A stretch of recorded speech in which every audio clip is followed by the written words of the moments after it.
billahi minash shaitanir rajim. Bismillahir rahmanir rahim. Summa salatu wa salam ala asrafil anbiya wa mursalina Muhammad Mustafa sallallahu alaihi wasallam. Assalamu alaikum ya jama'at al-muslimina wal muslimat wal mu'minina wal mu'minat. Amma ba'd. An kelen ka bɛɛ lajɛlen fo ni alisilamiya foli don de assalamu alaikum warahmatullahi ta'ala wabarakatuh. Aw ɲɛ bɛ nin kɛlen min na aw ɲɛkɔrɔ, a k'a dɔn k'a fɔ nin baara in tɛ tiɲɛ ye.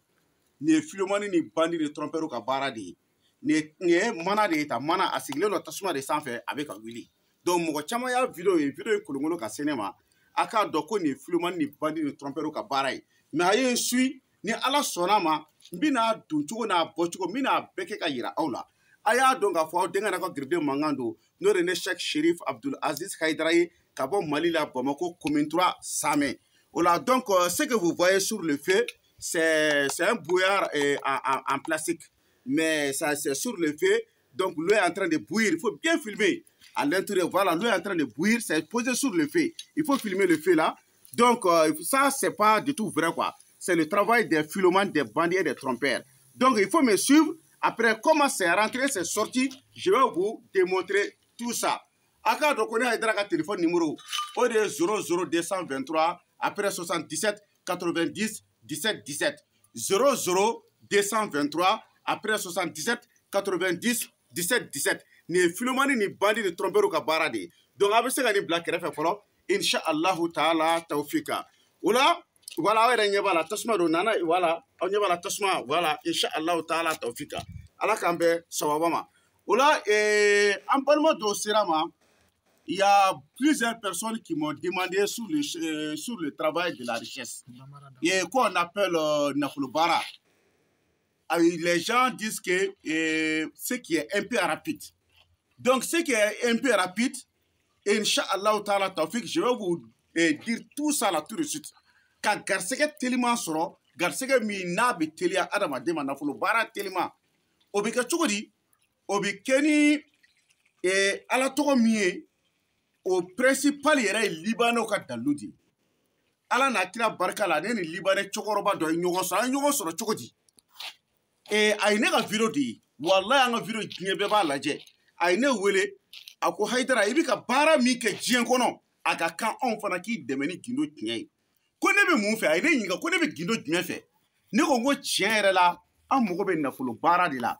Bi bi in na nafolo ko de bɛ adamaden bɛɛ kan. Bi bi la bɛɛ hami ye nafolo ko de. O la, an balima Libanɛkɛ, a ko n ma ko baasi tɛ, ko sala kitabu dɔ bɛ yen n'o ye Dalayilu Kayirati ye, ko n b'a dɔn wa? Ne ko n ko tiɲɛ yɛrɛ yɛrɛ la, n ko n y'a tɔgɔ mɛn, n ye dɔɔni kalan nka ni n b'a dɔn o tɛ kelen ye. O Dalayilu Kayirati kɔnɔ, a ye ayani dɔ de fɔ. A ye fɛnni dɔ fɔ Dalayilu Kayirati kɔnɔ, i bɛ sɔrɔ ka Nabila Musa ba tɔgɔ fara o kan. K'a tigi tɔgɔ n'a jamu k'o sɛbɛn o mimu kɔnɔna na. N'i y'o sɛbɛn o mimu kɔnɔna na, i bɛ mun kɛ? I bɛ sɔrɔ k'a siri pigeon jɛman dɔ la, ka pigeon in bila a ka taa. Wallahi, Ala bɛ pigeon in ka kalifa minɛ a la don min, a bɛɛ ni kuranɛ cɛ, i bɛ nafolo sɔrɔ o tuma na. Ala bɛ pigeon in ka kalifa minɛ a la wagati min na, i b'a ye directement e ka nafolo sɔrɔ bɛ daminɛ o kɔnɔna na. Mais o la, nabi ɲuman 25 u tɔgɔ bɛ kuranɛ kɔnɔ, bɛɛ lajɛlen b'a dɔn.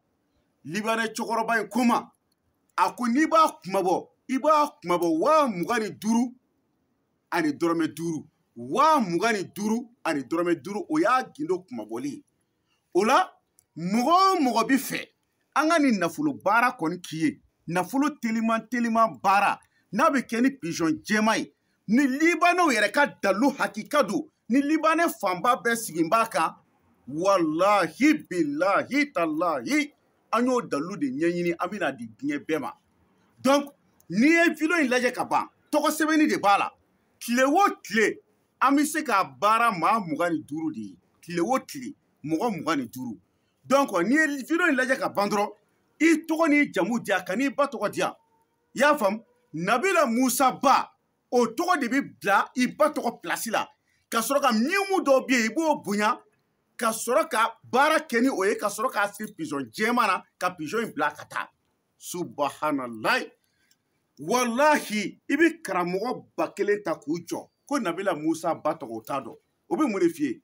Ko Ayinati, Ayinata, Aliba, Bintu, aragabaw a donna ta a bɔra ta a bɛɛ ni kuranɛ cɛ nin si ti Nabila Musa ba tɔgɔ ye walama ko Imurana kuranɛ nana ni Imurana min ye Imurana ye Musa fa tɔgɔ de a ba tɔgɔ tɛ Musa fa de Imurana ye mais a ba tɛ i m'a faamu Nabila Musa ba tɔgɔ yɛrɛ a bɛ Libanaw bolo wa Ala n'a kira barika la ani yɛrɛ ka cɛsiri nin ka wulikajɔ fɛ Libanɛ cɛkɔrɔba y'a ta ka di yan a ko Hayidara n ye nin d'i ma i yɛrɛ dɛmɛ n'a ye i kanubaw dɛmɛ n'a ye minnu sɔnna ka tugu i kɔ tiɲɛ kan n b'a dɔn n'i y'a faamu i y'a faamu bon o la n bɛna min fɔ ka gɛlɛya sisan dalu in ni mɔgɔ b'a la n'a bɛ fɛ a baara ka kɛ aw ye tile o tile 25 a bɛ baara o de ye 25 ani dɔrɔmɛ 5 25 ani dɔrɔmɛ 5 i b'i tɔgɔ di yan ani i tɔgɔ ni jamu i ba tɔgɔ t'a la i tɔgɔ ni jamu donc sisan n'i tɔgɔ ni jamu di yan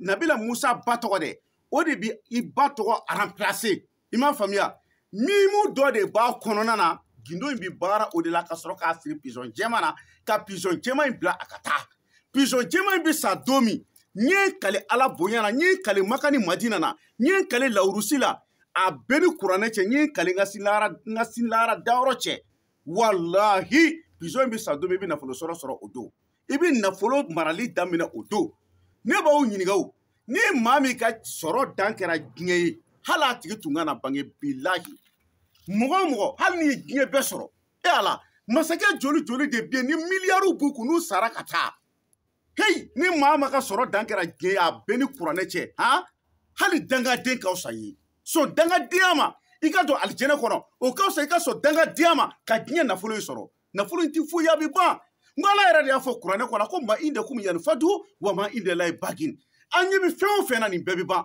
min tɛ ban o ye Ala ta di an k'an jija an ka tiɲɛ fɔ mɔgɔw ye bi mori filomani cayara bandi cayara tɔnpɛri cayara kalabanci cayara i y'a faamu ni mɔgɔ bɛ nafolo gindo yɛrɛ ye nafolo baara sɛbɛlama a telima de ko don dɛ 25 ani dɔrɔmɛ 5 a baara bɛ kɛ suratul waqiya gindo stafila dalailul khairati gindo dɔ de b'a kɔnɔ o dalailul khairati n'i ye gindo in bɔ Nabila Musa ba tɔgɔ o de bɛ fara i tɔgɔ kan mimu dɔ b'a kɔnɔ o de bɛ baara ka sɔrɔ ka baara k'a don pizɔn jɛman na ka sɔrɔ ka pizɔn jɛman in bila ka taa pizɔn jɛman in ka kalifa bɛ minɛ don min dɛ n'i ye kale Ala bonya na dɛ i bɛ nafolo marali daminɛ o don kana sigi a la fiyewu ne Hayidara ka téléphone numéro o de ye 00223 après 77 90 17 17 00223 après 77 90 17 17 o la an bɛ africain bɛɛ lajɛlen fo Ala y'o de fɔ kuranɛ kɔnɔ ko wa tasmi bihablillahi jami'an wala tafaraku adamadenw a ye kɛ juruba kelen a kana ɲɔgɔn bila an bɛ africain bɛɛ fo ka africain bɛɛ lajɛlen barikada an bɛ européen bɛɛ fo an bɛ diɲɛ bɛɛ fo américain diɲɛ bɛɛ an bɛ diɲɛ bɛɛ fo mɔgɔ fɛn fɛn bɛ ka weleli kɛ depuis kunu fo kunna an ka téléphone si tɛ ka jɔ walayi tɔgɔ bɛ ka sɛbɛn cogo min a bɛ ka sɛbɛn ten mais a y'a dɔn ko mɔgɔ 25 tile kɔnɔ a bɛ baara o de ye i y'a faamu mɔgɔ 25 a bɛɛ ni kuranɛ cɛ a bɛ baara o de ye 25 ani dɔrɔmɛ 5 est-ce que a y'a faamuya o la donc je vais m'exprimer un peu en français donc on a trouvé un secret pour être riche qui est rapide mais ce secret il y a un secret dans un kitab qu'on appelle Dalailul Khairati plus le nom de la mère de Nabila Musa plus votre nom et votre prénom mais il n'y a pas le nom de votre maman il n'y a pas ça là-dedans. Donc, ce secret-là, il y a un mime à l'intérieur qu'on met ton nom là, qui se trouve dans le nom de la mère de Nabila Musa. Hein? Donc, après, on attache ça sur un pigeon. On laisse le pigeon partir. Le jour dont le pigeon va mourir, au nom de Dieu, tu vas commencer à trouver l'argent à ce jour même. Donc, chaque jour, on doit faire ça au nombre de 25 personnes. Mais le prix de ça, les conditions, c'est 125 025 francs. 125 025 francs. Donc, toute personne qui veut qu'on fasse ce travail à ton nom, il faut donner ton nom et ton prénom. Et les conditions, donc on va faire ça pour toi. On ne te envoie rien, on ne te donne rien. Mais après, si on a fait pour toi, il y a un petit secret qu'on va vous dire. Mais ce secret-là, si tu n'as pas fait, ce travail, on ne peut pas te dire. C'est un petit secret qu'on doit te dire que c'est ça que toi-même tu dois faire. qui est très très facile. Même si tu donnes à un enfant de 7 ans là, il peut faire ça. C'est pas quelque chose qui est difficile aussi. Ne vous inquiétez pas pour ça. Donc, on a eu bara ke mogo munu gindoni do bala ni bara kele e kofe o gindo mi fiye di bara bane mais gindo mi do gindo gelementali demseni sa wolonvla be se ka ke akona were enketo la o ye a lusunu de quoi ya famia donc ni mogo be ni bara ina ay filo laje ka bandoro ibi togo ani jamu dia ale ni a musaka o ye wa mugani duru ani drome duru ye ya fam donc appel bi siti ka lafia ala barka la beba do depuis an y'a daminɛ diɲɛ don o don an bɛ pigeon san na yɔrɔw la yen fɛ an bɛ taa sa Wɔlɔfɔbugu sugu la an bɛ taa sa Kabarali ka monument fanfɛla an bɛ pigeon san na fan bɛɛ finalement fo pigeon jɛma yɛrɛ a fan bɛ mɔgɔ bilala ka taa burusi kɔnɔ parce que bɛɛ b'a dɔn hakilima bɛɛ b'a dɔn ko nin ye wulibali hakilima bɛɛ b'a dɔn ko kulu kun cɛmana k'o ye fuga ye bilahi o tuma na sa an b'a ɲini ala fɛ minnu ka hɛrɛ b'a la ala ka sɔn olu ka video lajɛ wa u ka se k'an wele u ka se k'u tɔgɔ di u ka se k'an musaka di maa maa ka hɛrɛ t'a la ala kana sɔn o k'an lajɛ janko u ka baara in kɛ anw fɛ a k'a dɔn k'a fɔ denkɛ la ko garibuden mankan don n'o de ne Cheikh Sherif Abdul Aziz Haidara ye ka bɔ Mali la Bamako commune 3 Samɛ subahana rabbika rabbil izzati amma yasifun wa salamun alal mursalin alhamdulillahi rabbil alamin